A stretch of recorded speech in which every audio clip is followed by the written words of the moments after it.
আওয়ামী লীগের বিচার এবং নিষিদ্ধের দাবিতে কফিন মিছিলের ডাক দিয়েছে বৈষম্যবিরোধী ছাত্র আন্দোলন। এ বিষয়ে আরও জানাতে এবার চট্টগ্রাম থেকে যুক্ত হচ্ছেন সহকর্মী অনুপম শীল। অনুপম, চট্টগ্রামে কোথায় এই কফিন মিছিলের আয়োজন করা হয়েছে, বিস্তারিত জানাবেন।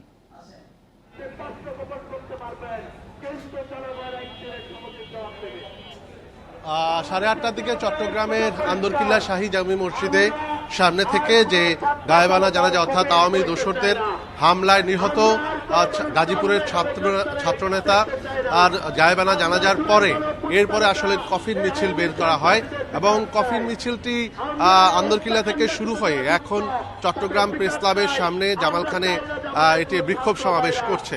এখানে বৈষম্য বিরোধী ছাত্র আন্দোলনের যে সমস্ত নেতারা আছেন তারা এখানে কেন্দ্রীয় সহ সমন্বয়ক খান তালাত মাহমুদ রাফি সহ গুরুত্বপূর্ণ নেতারা আছেন।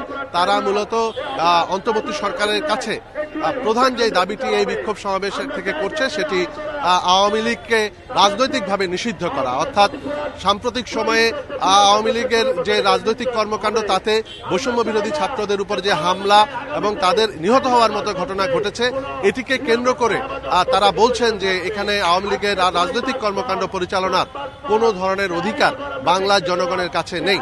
আর সেজন্যই তারা দৃঢ় কণ্ঠে দাবি জানিয়েছেন যে আওয়ামী লীগের রাজনীতি দ্রুত নিষিদ্ধ করতে হবে। পাশাপাশি এই যে অপারেশন ডেভিল হান্ট চলছে সেই ডেভিল হান্টে আওয়ামী লীগের চিহ্নিত নেতৃবৃন্দকে এখনো গ্রেপ্তার করা যায়নি, এই জন্য তারা ক্ষোভ প্রকাশ করেছেন।